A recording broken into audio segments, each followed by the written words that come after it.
Axis securities के CEO नवीन कुलकर्णी जुड़े हैं, उनसे बात करते हैं। नवीन जी, गुड आफ्टरनून। बहुत वॉलेटिलिटी है मार्केट में आज, जिस तरीके से दोनों तरफ के मूव्स रहे, रिगार्डलेस ऑफ दैट अब इस समय आपका मार्केट को लेकर ओपिनियन क्या है?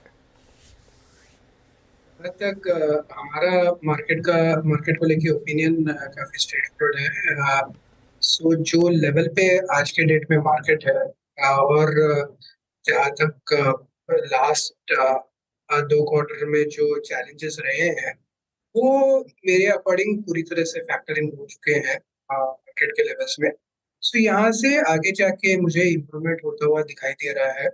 Q3 और Q4 बेटर दिख रहे हैं, एंड सब्सिक्वेंटली Q1 ऑनवर्ड्स मुझे लगता है कि ट्रैक्शन और बिल्ड होगा। तो ये मुझे लगता है कि लॉजिकली गुड लेवल्स है to accumulate, and most likely मुझे लगता है कि फरवरी मार्च ऑनवर्ड्स मार्केट में वापस अच्छा मोमेंटम बिल्ड, कि जो मोमेंटम फरवरी। टूटा है अक्टूबर से, वो मुझे लग रहा है कि अभी थोड़ा कंसोलिडेशन फेज है and good time to build. February onwards momentum will be strong. Okay, फरवरी मार्च में क्या आपने कहा वापस ऑल टाइम हाई लगेगा, और क्या लीड करेगा उसको, बैंक्स या कोई और सेक्टर? जहाँ तक बैंक्स का सवाल है, वैल्यूएशंस काफी रीजनेबल है बैंकिंग सेक्टर में। Challenges of course credit cost के रहे हैं रिसेंट क्वार्टर्स में, और बड़े बैंकों में ऑफ कोर्स ग्रोथ के चैलेंजेस रहे हैं। अभी जैसे लिक्विडिटी मेजर्स इंप्रूव हो रहे हैं, एंड आगे जाके क्रेडिट कॉस्ट के चैलेंजेस थोड़े कम होते हुए दिखाई देंगे। मुझे लगता है कि बैंकिंग जो सेक्टर है वो काफी अच्छा कर सकता है, इवन छोटे बैंक्स भी अच्छे परफॉर्म कर सकते हैं। तो नया हाई बनाने का चांस फरवरी मार्च नहीं तो let's say by mid of next year का मुझे लगता है कि चांस काफी ज्यादा है। ओके, तो फेब तक का मोमेंटम एक्शन, और आई गेस वो बजट के बाद पूरा एक्शन जोर पकड़ेगा और वो रेट हाइक की भी सिचुएशन शायद तभी उभर कर आएगी। Banks financial of course leadership position में रह सकते हैं, लेकिन आज हमने काफ़ी डिटेल में चर्चा ऑफ कोर्स भारतीय एयरटेल की 4% ऊपर है। टेलीकॉम स्पेस में क्या आपको लग रहा है ये टैरिफ हाइक का सिलसिला फिर Q4 में रिफ्लेक्ट फिर से होना शुरू करेगा, क्योंकि उसका एक हिस्सा हमने Q2 Q3 में प्ले आउट होता देखा है। अगली हाइक कब आ सकती है, क्या कुछ गणित बैठा पाए हैं आप लोग? जहां तक टेलीकॉम में टैरिफ हाइक्स का सवाल है, अभी जो फिलहाल पे जो टैरिफ हाइक्स हुए हैं, मैं ये बोलूंगा कि इसका जो एब्जॉर्प्शन है वो 100% नहीं है, लेट्स से 95% एब्जॉर्प्शन है, right.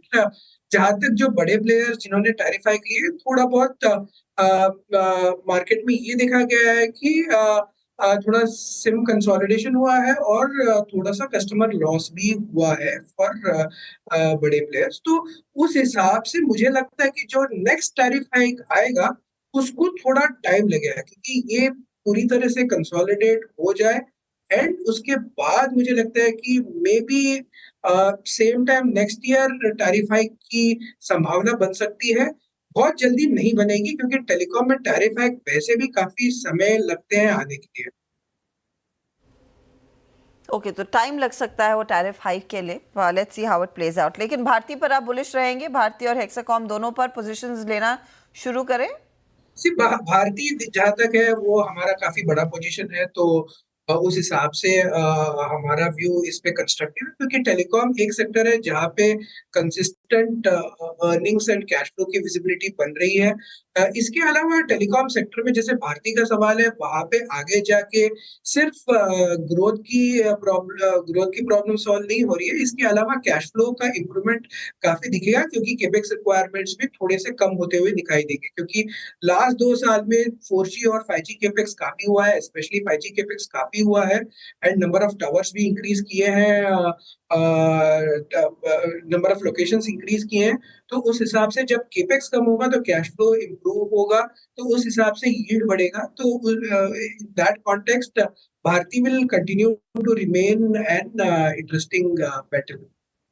Okay, meanwhile bank Nifty में बहुत शानदार क्लोजिंग आ रही है, 53,570, और अब बैंक निफ्टी 363 पॉइंट ऊपर, मतलब डे लो से 1300 पॉइंट की रिकवरी बैंक निफ्टी में। एक ऐसे दिन में जहां कोई ट्रिगर नहीं था मार्केट के पास, लेकिन शानदार रिकवरी। अच्छा, अर्निंग्स की बात हो रही है नवीन जी, एक सेक्टर जिसने पिछले क्वार्टर में बड़ी डिसअपॉइंटमेंट दिखाई थी, काफ़ी एक्सीडेंट्स भी हुए थे, वो था FMCG, और इस क्वार्टर में ऑलरेडी गोदरेज ने तो हाथ खड़े कर दिए हैं।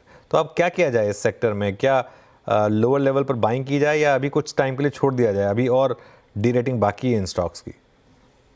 जहाँ तक FMCG सेक्टर का सवाल है, जहाँ तक एक तरफ से देखा जाए तो यहाँ पे स्ट्रेस है ग्रोथ का, तो वो थोड़े और समय तक रहेगा। लेकिन जहाँ तक अगर हम ब्रॉडली मैक्रो स्टडी करें तो, और गवर्नमेंट की योजनाओं को स्टडी करें, तो जो लगता है कि उस हिसाब से कंजम्पशन का ग्रोथ आना काफी लॉजिकल लगता है।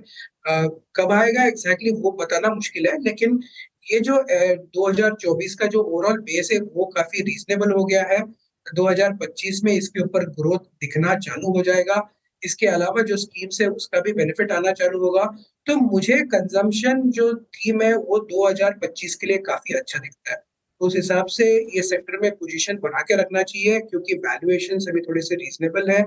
इसके अलावा जो सेक्टर में जो स्टॉक्स है वो बहुत हाई क्वालिटी है, और जनरली ये सेक्टर को कोई कैपिटल इन्फ्यूजन का रिक्वायरमेंट नहीं होता है, और ये ग्रोथ कंसिस्टेंट बेसिस पे देता रहता है। तो उस हिसाब से मल्टीपल ट्रिगर्स है आगे जाते हुए, तो स्ट्रैटेजिकली ये सेक्टर में निवेश करना मेरे को लगता है कि लाभदायक होगा। तो डिप्स पर शायद मौका आप ढूंढ सकते हैं। अच्छा, एक एक्सट्रीम एंड्स मार्केट ने आपको दिखाए हैं। आज का लो आपको याद होगा, अगर नहीं तो दोबारा मैं बता दूं, 24,180 तक हम फिसले थे निफ्टी पर, और इस समय डे हाई पर, और ऐसा लग रहा है कि हम शायद 24,800 को भी दस्तक दे सकते हैं, सिर्फ 20 पॉइंट दूर है। तो 230 अंकों का इजाफा इधर, और यही स्थिति निफ्टी बैंक में बनती दिखाई दे रही है। 52,264 के लो से अब हम 53,605 के लो पर आ गए हैं। तो एकदम ये जो आप कहते हैं ना हॉकी स्टिक कर्व, वो आज के चार्ट में साफ तौर से दिखाई दे रही है। It's quite a mad session. Reliance industries की भागीदारी बढ़ती हुई दिखाई दी है, वो एक पॉजिटिव है। अब RIL आपकी स्क्रीन पर रखते हैं, क्योंकि वो बात करते करते करीब 1% ऊपर आ चुका है। तो यहाँ पर एक अच्छा खासा रुझान तेजी का बना। पिछले 10-15 मिनटों की बात हो रही है ये। साथ ही Titan, Apollo hospital, Tata motors और ऑफकोर्स बैंकों का दबदबा तो है ही। नवीन जी, ये Reliance industries with due disclosure जो हम चैनल आप देख रहे हैं, हमारे दर्शक देख रहे हैं, इसका ये नेटवर्क 18 का हिस्सा और स्वामित्व प्रबंधन रिलायंस इंडस्ट्रीज के हाथ में है। RIL के लिए अगला बड़ा ट्रिगर क्या रहेगा? क्या वो O2C बिजनेस में बेहतर रिकवरी, जो थोड़ा सा वीक था पिछले क्वार्टर में, वो रहेगी? वैल्यू अनलॉकिंग रहेगी जियो और रिटेल के जरिए, या फिर आपको लग रहा है ये टैरिफ हाइक जब भी आती है टेलीकॉम में वो रहेगी? और आप अपने आप को कैसे पोजीशन कर रहे हैं रिलायंस में at this point in time? जहाँ तक रिलायंस इंडस्ट्रीज का सवाल है, हमारा कोई सिग्निफिकेंट पोजीशन रिलायंस इंडस्ट्रीज में नहीं है। लेकिन हालांकि ये जो लेवल है रिलायंस इंडस्ट्रीज में वो थोड़े से अट्रैक्टिव हो गए हैं। इसमें अगर हम देखेंगे तो आगे जाके 2-3 ट्रिगर्स आ सकते हैं, क्योंकि जो O2C बिजनेस है वो मुझे लग रहा है कि उसका अभी लग रहा है कि प्रोबेबली बहुत ज्यादा यहाँ से खराब होता नहीं दिखाई देगा, एंड आगे जाके FY26 should definitely be a better year. लेकिन ओवरऑल अगर वैल्यूएशन की हम बात करें तो इसमें हम ब्रॉडली 3 सेगमेंट में इसको हम ब्रेक करेंगे, O2C सेगमेंट, रिटेल और जियो। तो जहां तक जियो का सवाल है, जियो बहुत बढ़िया बिजनेस है, और वहां पे अभी भी मुझे लगता है कि जो करंट प्राइस है वो फेयर वैल्यू पूरी तरह से रिफ्लेक्ट नहीं कर रहा है। तो वहां पे काफी संभावना है फर्दर अपसाइड का जियो के वैल्यूएशन को अगर हम पूरा कंसोलिडेट करें। रिटेल बिजनेस है वहां पे थोड़ा सा मतलब स्लगिशनेस रहा है। अगर ये जो लोअर बेस है इसके ऊपर अगले साल इंप्रूवमेंट आता है तो वो रीरेट हो सकता है, क्योंकि वो सबसे बड़ा कंपोनेंट है रिलायंस के valuation. O2C business of course वो वहाँ पे प्लांट एंड मशीनरी काफी बड़ा है, तो उस हिसाब से मतलब वैल्यूएशन बहुत ज्यादा घटता नहीं है उसका, लेकिन आगे जाके वो भी इम्प्रूव हो सकता है। लेकिन मुझे जो लगता है कि कंजम्पशन ग्रोथ अगर इम्प्रूव होगा और बिजनेस अच्छा करेगा तो वो सबसे बड़ा ट्रिगर हो सकता है। एंड इसके अलावा जो वैल्यू अनलॉकिंग की बात करें, अगर वैल्यू अनलॉकिंग प्ले आउट होता है स्प्लिटिंग इनटू 3 एटलीस्ट टिकट्स, तो उस हिसाब से मुझे लगता है कि काफी ज्यादा वैल्यू क्रिएट हो सकता है, specially with Jio and retail. एक आखिरी सवाल मेरी तरफ से, लार्ज कैप IT में अब कैसी पोजीशनिंग रहेगी आपकी? जहाँ तक लार्ज कैप आईटी का सवाल है, हमने ये जो रिसेंट रैली है ये हमने मिस किया है, तो हमारा कोई सिग्निफिकेंट पोजीशन नहीं है, लेकिन ये स्पेस को हम क्लोजली वॉच कर रहे हैं। 2025 अच्छा साल हो सकता है आईटी को, कंसिडरिंग यूएस इकोनॉमी में एक्सपेक्टेशन है कि इम्प्रूवमेंट आएगा, नई गवर्नमेंट और नए एडमिनिस्ट्रेशन में इम्प्रूवमेंट आ सकते हैं कॉर्पोरेट टैक्स रेट के हिसाब से एंड मल्टीपल अदर ट्रिगर्स जो बात कर रहे हैं, तो उस हिसाब से डोमेस्टिक आईटी कंपनीज के लिए पॉजिटिव हो सकता है।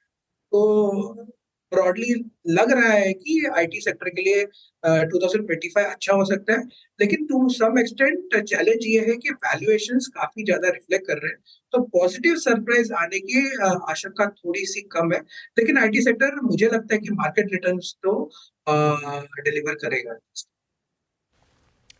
शुक्रिया नवीन हमारे लिए समय निकालने के लिए, and have a good weekend. Thank you. Weekend तो अच्छा निकलेगा।